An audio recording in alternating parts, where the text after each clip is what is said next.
It's almost time to plant food plots. Always reminds me that seeds are a perfect illustration of the life, death, burial, and resurrection of our Lord and Savior, Jesus Christ. You know, without the resurrection, Christ would have just been a nice teacher, a guy in history. But the resurrection, it changed the world. Due to Christ's resurrection, we now have a clear path to spend eternity with our Savior. I hope you join the Woods family this year and celebrate the real reason for Easter and worship our Savior, Jesus Christ. Last week we shared that recently we've had several favorable burning days here at the Proving Grounds. The weather's different every year, and you've got to make the most of what you have. Favorable burning days often means not very good days for growing or planting because it's dry and low humidity. In those days where we can't be doing food plots, it's time to improve the native habitat. One day our team was able to burn about 100 acres of native vegetation bedding areas here at the Proving Grounds.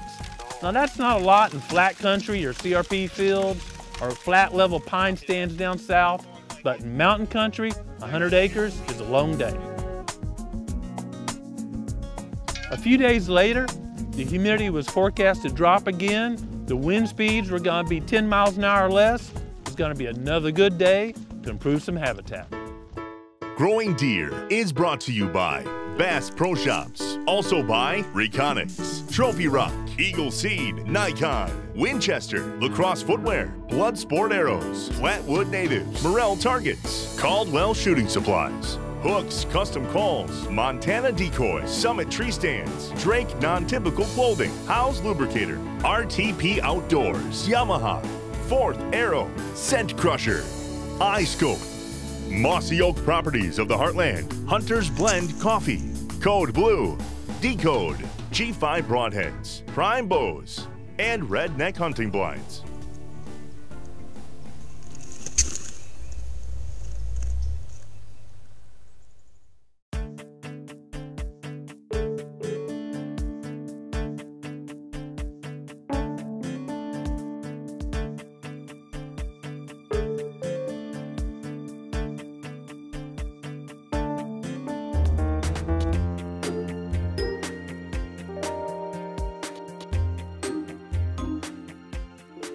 There was a north wind and low humidity when we arrived at the bedding areas on the south side of Big Cave Road.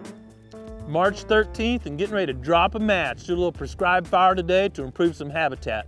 Today, we're burning the south side of a steep slope. Swirling winds here in the mountains make it tough to hunt and even tougher to conduct a safe prescribed fire. So on top, we got a pretty steady breeze coming out of north. We're burning the south side. The breeze is going to go right over the ridge top, swirl a little bit, and then be almost still in the bottom.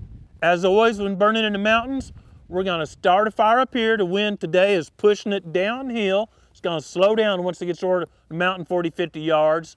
We're going to create a black line, go down both sides, then light the bottom, and let it rush back up. Today, with the wind coming this way, we're not worried about throwing ambers over our break on this side, and it's quite a ways across the valley. So it should be a safe burn if the conditions behave as forecast. We always start a fire with everything full. It's important to take time to make sure the backpack blowers and chainsaws are filled with fuel and will start before the fire. You don't want to wait till the fire jumps or a snag catches on fire and find out your tools aren't ready to work. This is your valve. And at first you just got to open it up to get going a little bit, but then you'll be cranking her down because as it builds pressure, it wants to come out like a machine gun. All right. The baby's gonna rock on top of her little windier than normal, but our relative humidity, anyone want to guess? 27. Yeah, 22. And it'd be more out, it'd be lower out there in the sun. During the preceding couple of days, Clay and our interns, Tyler and Jacob, have prepared a fire line around the top of the burn and down both sides, tying into a road in the creek in the bottom. Before we started the fire that afternoon, I took time to explain the burn plan to everyone on the team. Okay, here's the burn plan today. Of course, the wind is kind of wanting to go this way, mainly this way. It's gonna die down 50 yards over the slope, it's gonna die way down. So I'm gonna start lighting these leaves right here and go this way. I think it's gonna go off here pretty quickly, and then it'll just really slow down. Okay? So you two are working as a team. I'm gonna have you backing him up, and I'm not sure it's gonna make power line, but we gotta burn that edge because we don't want our back turned, and then it gets over there with the head fire and jumps it. Yeah. So you can start lighting down that pretty soon, okay? And you start working your way down it, and if it's easing over this way, that's great. Just don't get too far ahead where it's in a big head fire. Once we clear the hardwoods on our back fire, we can do whatever. The plan was simple. We'd start a backing fire across the top, let it back through some mature hardwoods. Clay and I would be lighting down both sides, staying ahead of that backing fire. That would allow us to have a black area or an area with no fuel, so that fire wouldn't build up speed and jump to fire lines. And then once we got into the bedding area or the native grass and forbs, Clay and I would move a little quicker, have a big black area, and then light the bottom to send the head fire to the remaining of the burn area.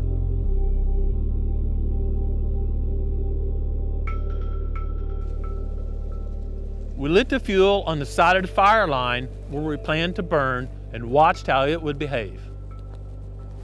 First little leaf pile gives me an indication, and you can see it's spreading and carrying pretty rapidly. It's going this way as we thought it would. Wind's gonna come over the mountain and curl towards the bottom. So it's gonna probably be a side fire once we get over the mountain a little bit.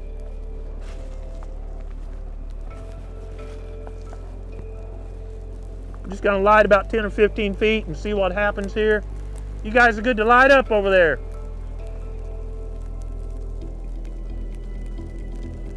See how quick it dies down once it gets over the edge of the mountain here.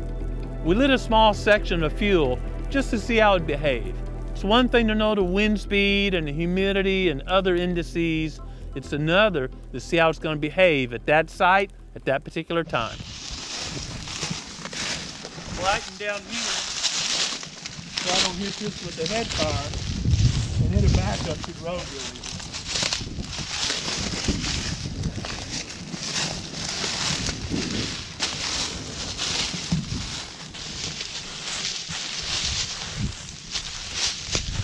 You can it's much calmer. We're just a few feet below the hill here, and it's much calmer right here than it was on top.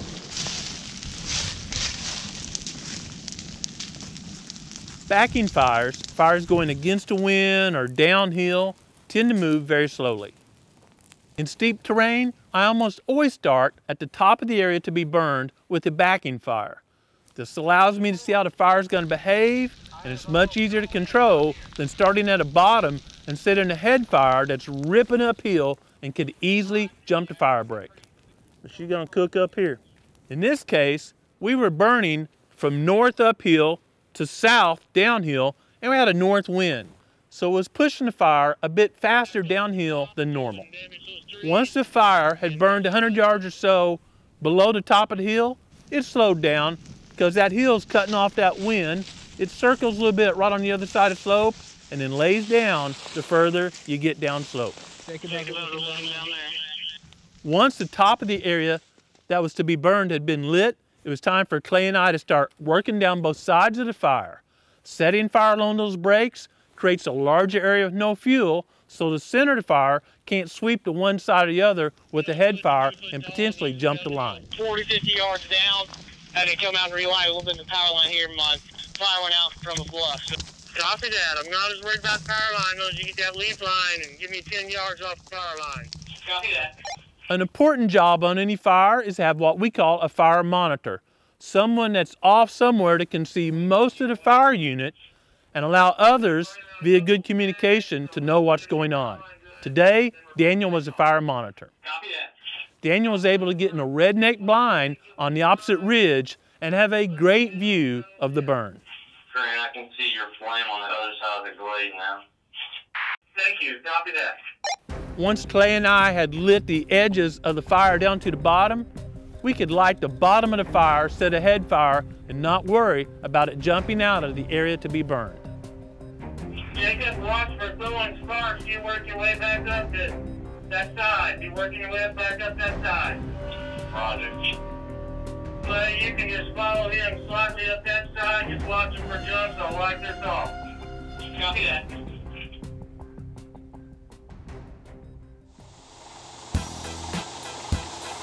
Last summer, we showed how hardwood saplings had taken over this bedding area, especially the bottom portion.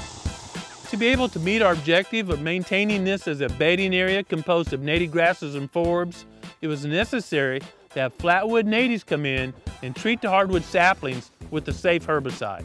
Without that treatment, the hardwood saplings would have canopied out, not allowed any sunshine down to the soil, and there wouldn't have been enough fine fuels in the area, grasses and forbs and a few leaves, to carry the fire.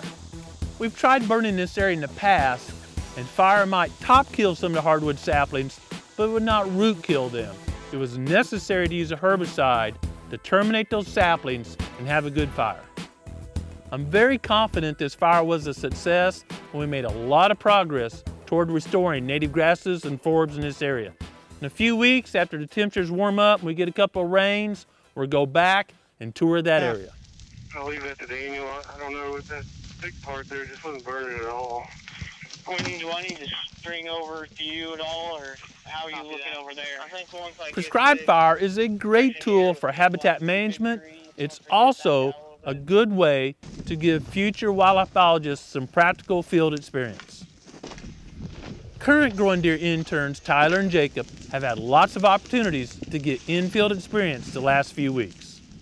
I often reflect how blessed I was to do an internship decades ago with the Bureau of Land Management in Elko, Nevada.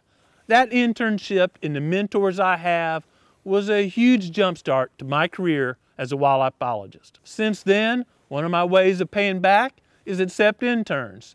I've now had more than 35 interns, and I'm really pleased that more than 90% of them are currently employed in the wildlife field. Last week, I heard from one of my recent interns, Tyler Gentry. Tyler was from Kansas, did an extended internship with me, and gained employment with the wildlife firm in Nashville, Tennessee. Tyler shared last week he was conducting some prescribed fires, and I'm thrilled that he's not only having fun, but helping others improve wildlife habitat.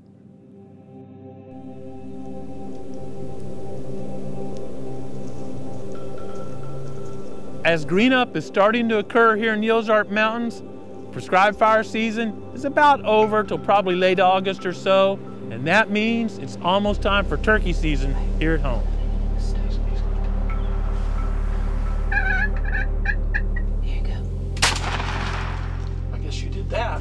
Well, yeah, it definitely killed it, does Ray. the job. Oh, Ray's got his eyeball right in the center right there. Ray is wanting to smoke that thing right there. I was ready. Oh, I can't shoot him. I can kill him. The tune-up for turkey season, we had our good friend and world champion turkey caller, Steve Morgenstern, come to the proving grounds and give us some tips. Steve, all my buddies are thinking about turkeys this time of year.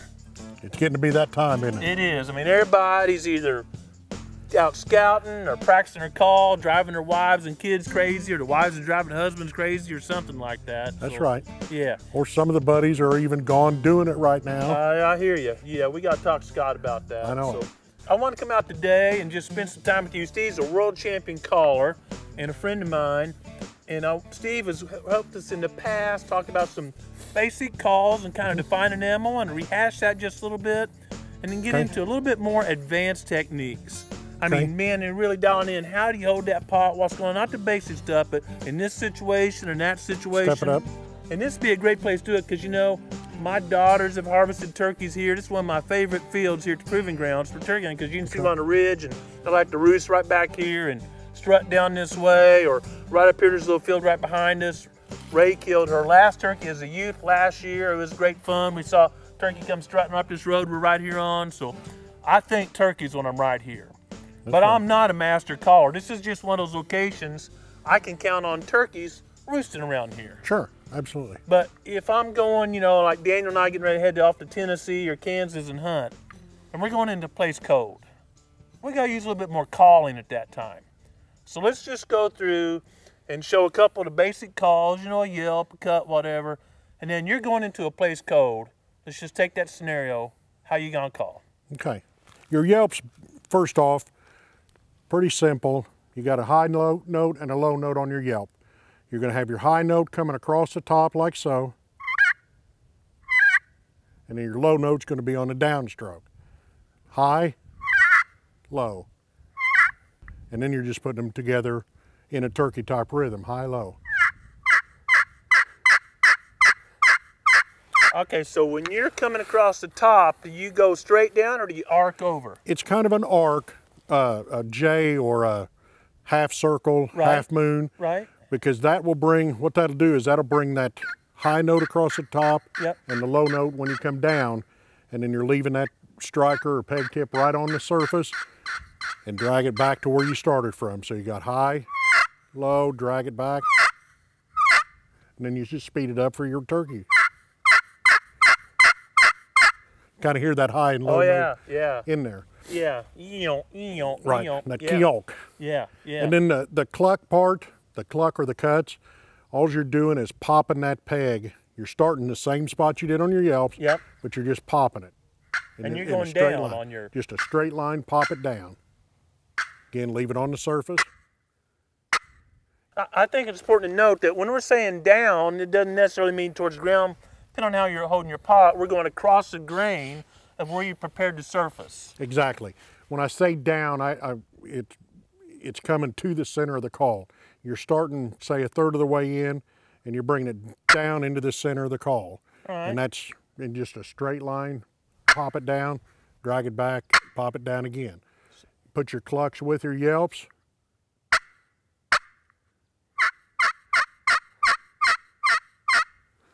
Kind of in a turkey rhythm. Your cuts is a cluck sped up in a cutting style rhythm. So you start your clucks, then speed them up a little, put them into a cutting rhythm.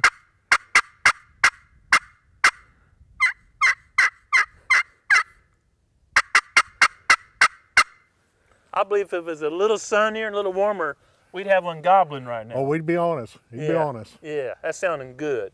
That's some great basic stuff. So let's think about now, you're with me, and guys, you and Daniel and I said we're going to team up this year. We're not going to give you a gun. That wouldn't be fair. So you're going to call with us. And we roll out here to Kansas. We get invited somewhere or public land we've never been before. And it's before daylight, and, you know, we've looked at the map, and we've kind of all back for, well, I think we need to start a creek bottom, we need to start here or there. What are you going to do?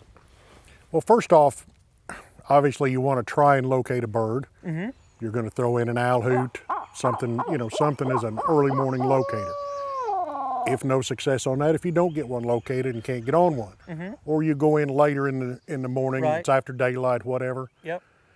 Especially on public ground, these birds have been pounded. People are coming in, they're coming in with everything they've got at them. Sure. What I'm going to do is I'm going to go in and start easy, okay? When I first walk in, I'm just going to give them some soft yelps. See what kind of a response, if any, if you get any kind of a response. Get a little more aggressive as you go, not just start blowing them away, because I'm going to want to move and work that a little bit, you know, maybe work a little bit of clucking and cutting in. But not get super aggressive, because that's probably what everybody else has done ahead of you. And if it's early season like now and the leaves are off, that sound is traveling so far. Absolutely. You can blow out a whole bunch of acres before you really are set up to hunt it. Sure. That's what happens with, and your friction calls, and that's what they're good for, especially a crystal type service or a friction call in general, box calls. They cut through that anyway. And then with the less cover, I mean, you're covering a lot of territory with just some real soft calling. Sure. You know, if need be, I'll get in and maybe do some clucking and purring as I'm moving through to kind of emulate a hen or something cruising. Flock of turkeys feeding through. Yeah, flock of turkeys feeding through, you know, just some little clucks.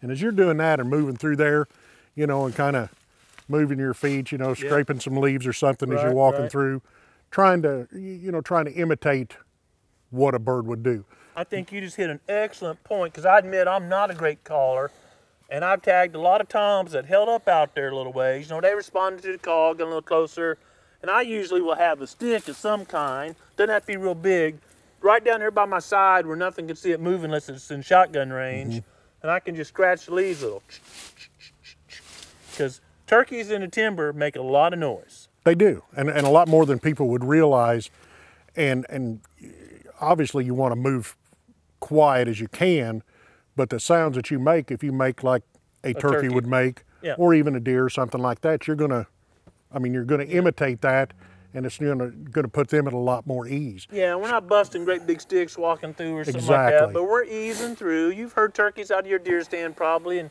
we're just easing through, and of course we don't want to be calling a lot while we're easing if we think there's a lot of other hunters in the area, because they're gonna hear that and think, here comes a turkey. So, absolutely, especially on a public ground or on a ground that you're not familiar with. Yeah, even here at the proving grounds, we have people slip in, whatever, and you always get safety first, all the time, safety first. Well, let's fire up a little bit more calling here. You know, now we're later in the morning. We don't think anyone else is out hunting. We haven't located a bird. We need to reach out and touch one somewhere. Okay, so then what I'm going to do is I'm going to get into that aggressive yelping, the cutting, really jack it up and reach out, and try and spark him and fire him up after he's maybe got rid of his hens or finished, it's later morning. So I'm going to hit it, just a series of yelps to begin with, in case there's something like really close. Sure. You don't want to blow him clear out. So I'm just going to give him a listen for a little bit, sometimes even turning a little bit, because that call is going to be shooting that sound out a little different. Then if I'm not hitting anything, step it up a little bit.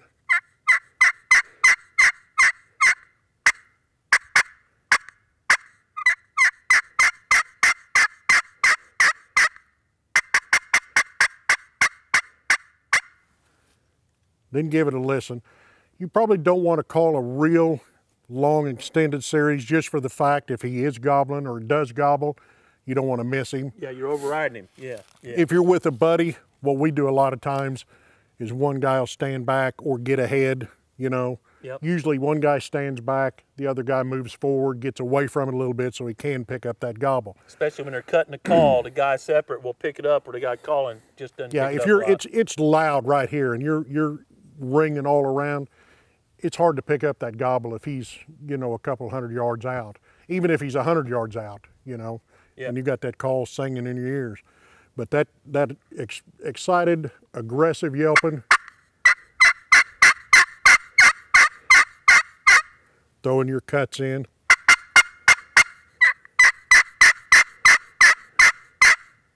and then you're listening.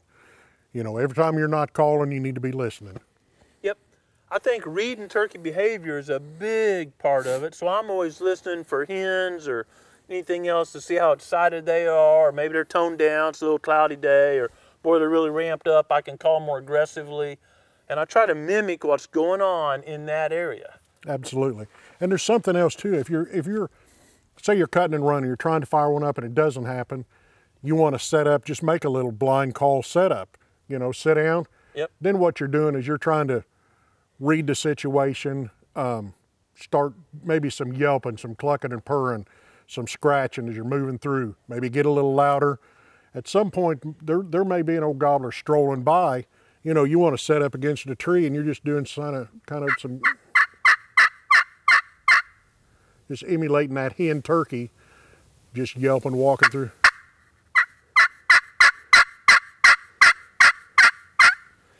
You're plain yelping, but you're getting it enough to where they can pinpoint you. I got to tell you, and it's not as thrilling, boy, one's out there hammering, every time you call they hammer and they come in all blowed up and strutted in. I mean, that's the ideal turkey hunt, right? Absolutely, that's textbook, yeah. But the real, I guess, sense of more accomplishment, you got a quiet morning, nothing's happening, you sit up against an oak tree, maybe some scratching in the area or something, and you call in that old, mature, silent tom. He never gives you a peep along the way. You finally see that head, and then maybe behind another tree you see the head, and he finally works in there in shotgun range. That, folks, actually probably takes more skill than that 2-year-old that's just fired up and making you sound like you just won the calling contest and comes running in saying, hit me with a load of Winchesters right in the face. Or if you're sitting there and you're nothing, you know, you've got a buddy and you're like, what do you think? What do you think? Then all of a sudden you hear that, Yeah. and you're like, oh no, because you know he's close, he's right there, he's never said a word, and all of a sudden he knows he's where that hen should be. Yeah. And then he pops out and he's like, okay, here we are, let's do this, you know. And your gun's on the ground, your sandwiches in your hands, there's just not a lot you can do about it. Absolutely, yep, you're hung. Yeah. It's over. Yeah, you might as well, you know, Daniel and I just had, or Clay and I actually just had that down in Florida just a little bit ago. I didn't have a sandwich in my hand, but turkeys come in the back side of us. There's nothing we can do. Instead of spook them, instead of trying to make a quick turn, that was just going to work out, not likely to. We let them drift on off and caught up with them 200 or 300 yards down the way and worked them again. Oh yeah. Steve, we're going to wrap this up. Just run through some of those calls again for us. You mentioned purr. Do some purrs, run through some calls, and let's wrap this up. The purrs, all you're doing on a purr, okay? You've got your cluck. Your peg on a purr is just skipping, okay? Just kind of drag it across and let it skip. Put your clucks with it.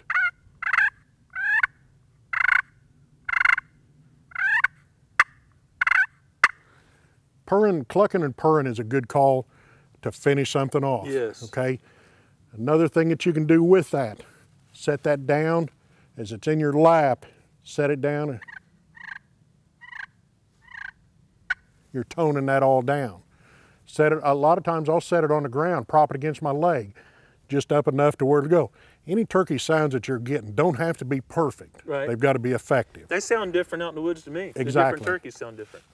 The clucks, again, we're starting at a spot, pop it down, drag it right back to the beginning spot. You're cutting, you're upping that a little bit.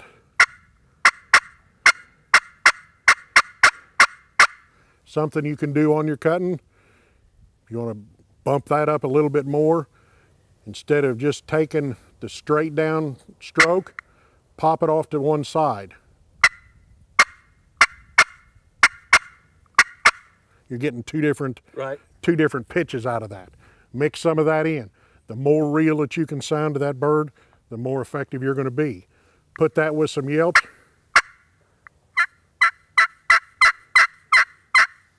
Rhythm, turkey rhythms, yelp turkey. Don't yelp like a guy on a call. Absolutely. You know, and I like to close this up by saying, I tell you folks, you don't have to be an expert caller to enjoy turkey hunting. Steve's a world champion, I'm not. I enjoy turkey hunting. I tag a few turkeys along the way. The pot calls make me really, because I'll be honest, I get a little nervous with the mouth call every now and then. I think I'm sounding pretty good in the pickup.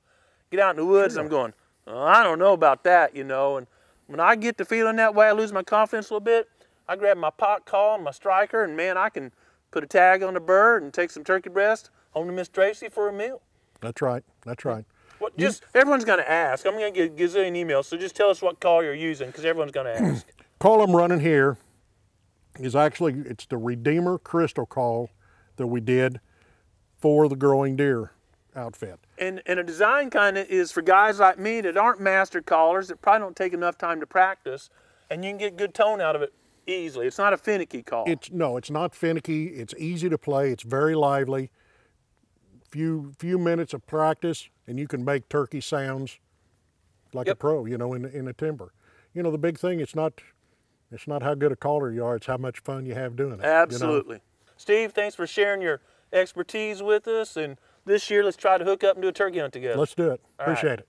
We're going to share a few of Steve's calling sequences here. That way you can simply listen, stop the video, and practice with your calls.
If you'd like to learn some more turkey hunting techniques or share some turkey hunting stories, why don't you join fellow Bass Pro Redhead Pro staffers Jerry Martin, Alan Treadwell, and myself at the Bass Pro Store in Springfield, Missouri, March 31st. We'll be giving some turkey hunting seminars from 1 to 3 p.m.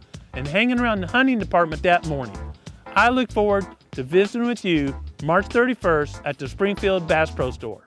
For weekly updates about turkey hunting strategies, simply subscribe to the Growing Deer channel.